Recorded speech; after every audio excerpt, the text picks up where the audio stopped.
Like, this is what it looks like to be a perfect applicant. And if I am not that, or if I don't feel like I can ever live up to that, then I instantly start to believe that I might never ever get into not only PT school, but I might never become a physical therapist. It's one shot, now the future is yours.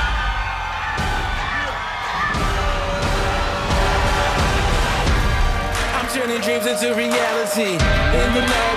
Hey, what is up? How you doing? My name is Joseph Ngugi. I'm a physical therapist, also one of the co-founders of Pre-PT Grind, where we help you get into physical therapy school without wasting time or money. So if you're interested in the field of physical therapy, you are on the right page. And of course, if you enjoyed this video, I would highly advise you to just binge on all of the other free content that we have on this platform, specifically for you, because we're trying to help you get into PT school despite where you're at in your journey, regardless of what, all the obstacles that you might be currently facing as a student, because we genuinely believe that you can become a physical therapist, right? You can get into PT school. It doesn't matter where you are right now, as long as you learn the strategies, the process, how to control what you can control, and so much more in order to help you get into one of your dream schools, and of course be one massive step closer to becoming a physical therapist. So in this video, I want to talk about the topic surrounding the perfect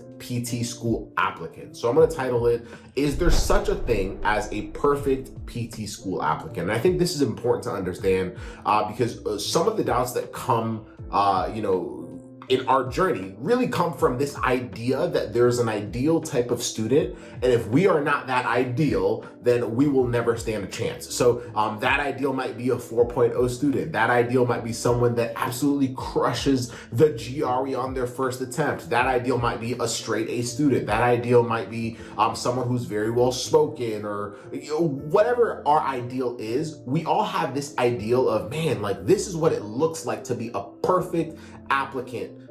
And if I am not that, or if I don't feel like I can ever live up to that, then I instantly start to believe that I might never ever get into not only PT school, but I might never become a physical therapist. And if that's the career that I feel like, man, like, this is the career that I want to do, this is how I want to serve people for a very long time, then it's heartbreaking. It just leads to so many other issues. And so I want to help you basically kind of reverse how you think about that topic of the perfect applicant, because in reality, there really isn't one.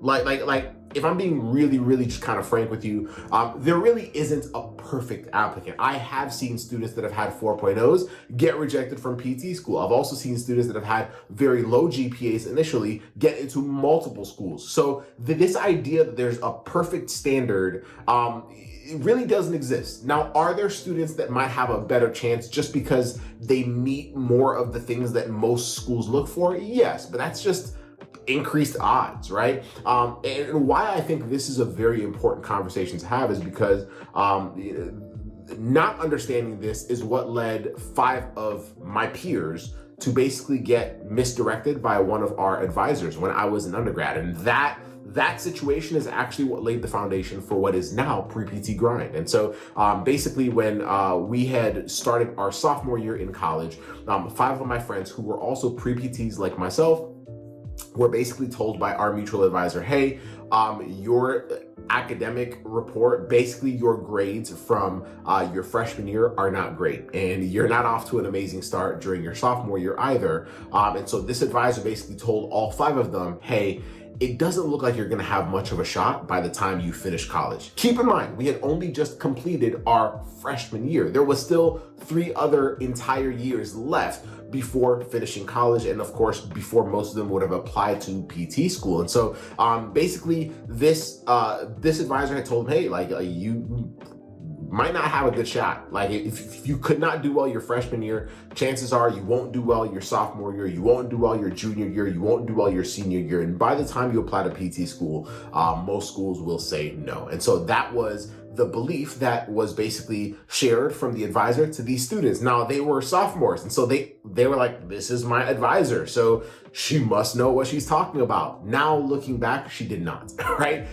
And the reason why she was guiding them from that perspective, the reason why she basically misguided them, right, is because she had this ideal, right? Like, most people have this ideal, like, wow, this student will not be a perfect straight A student. This student will not be, a 4.0 academic. Like they will basically have this tarnished academic record, and because of that, they won't have much of a shot. So I'm basically saving them time by telling them to basically pick a different career. And that's the frustrating thing about that, is because like physical therapy, unless you basically, flipped a coin and landed on PT and you're like, oh, this seems like an okay profession. Like if that's the case, okay, maybe you would do fine in maybe another profession. I don't know. But if you know that this is the profession you want more than any other one, it's kind of frustrating how that situation actually steals your dream from you. And it's being stolen by somebody that doesn't have the same passion for your career. So this advisor was not a physical therapist.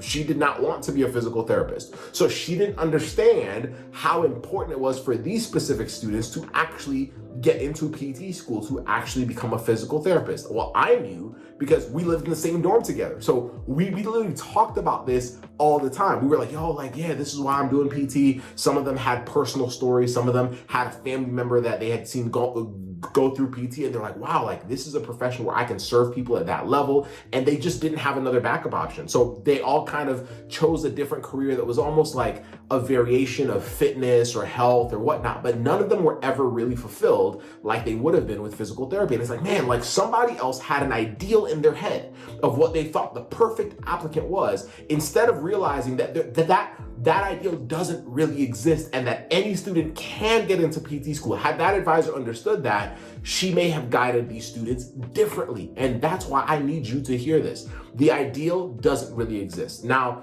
what you have to ask yourself is this: if this ideal doesn't exist, if I have to detach myself from the belief that there's only one type of perfect applicant, then the question I have to ask myself is, okay, so what does it depend on? What does me getting accepted into PT school depend on? It depends on what you aim for, right? And so one of the things that, basically branches off of this belief is that we are also led to also believe that all schools are fairly similar, right? And all schools look at the application process the same way. All schools have the same standards. So I have students that will get on a call with me and they're like, well, most schools like a 300 on the GRE, schools like a 3.5 GPA, schools like this. And I'm like, wait a minute, why are we talking in generals? And they're like, because that's what I thought. I thought each school kind of had about the same standards. And I'm like, no, they don't, right? Some schools look at a much lower cumulative GPA. Some schools don't look at the GRE, some do, right? So we have to now start figuring out, wait a minute, instead of thinking that I'm a perfect applicant in general, I have to start asking myself, how can I match myself up with the right program so that I can turn myself into the perfect applicant for them?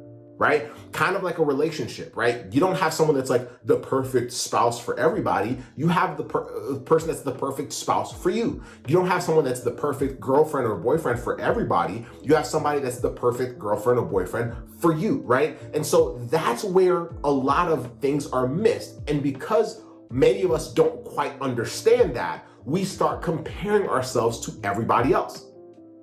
Is this making sense? So for those of y'all watching this on YouTube, I hope this is super, super clear, but we watch somebody else that has a higher grade than us and we think, wait, because they have a higher grade than us, they are closer to this ideal that we've all been led to believe for a long time. They are closer to that ideal, which means that my chances are less. As opposed to realizing, wait a minute, I probably shouldn't be applying to these schools, but I should be applying to these schools. I should be doing this with my application and not that with my application. And then it's also recognizing there's certain things in your application right now that you cannot control. So for example, if you failed certain classes during your freshman year in college, that's always going to be a part of your cumulative GPA. You trying to go back in time and erasing it doesn't happen. Like, it's not possible. So your question should be, wait a minute, what can I control? I can control retaking a class. I can control learning how to do better on the GRE because I'm actually learning the strategies that can help other students, basically learn how the exam works or how to figure out what my weaknesses are, right? And so that's where the game starts to change. Number one, I detach myself from this ideal. Number two, I start figuring out, okay, like which schools do I match up with? And then number three, I start asking myself, what can I control? But like, what can I actually control and what can I not control? Because it's important to also know what you don't have the ability to control. You can't time travel. You can't change what happened freshman year. So if I can't control it, then my thing should be, well, like, why am I wasting a lot of energy freaking out about what happened in the past? It already happened. It already happened. And freaking out about it isn't giving you the action power to do what you need to do right now to get yourself closer to getting your first acceptance letter. Does that make sense? Does that make sense? And that's why every single time we do trainings, every single time we coach somebody, we tell students, anyone can get into physical therapy school. But the thing that, like, it's like a chain that most of us carry. It's this belief that there's this overall ideal applicant that we have to be. And if we're not that, then our chances are slim. Or if we don't compare to other students that are closer to that, then now, man, like, we feel like worse about ourselves. Like, it's that imposter syndrome that starts to show up, right? And so as a student, understand, your job is to say, okay, what can I not control? Your job is to say, okay, what are my ideal schools to apply to? Your job is to say, okay, how can I become the perfect applicant based off of what those schools are looking for? And then that's where now things start to fall in place accordingly. So that's it. So is there such thing as a perfect PT school applicant? No. Like not in the way that we were taught, at least. And if you can like detach yourself from that mindset, then you will empower yourself to start taking the actions that will get you closer to your dream and one massive stride closer to becoming a physical therapist. So I hope that was helpful. And if you want to start learning how to leverage those strategies step by step, go to www.rejectionproofprept.com and we got you. We look forward to seeing you on the next training. Have an amazing rest of your day. See you next time. Bye.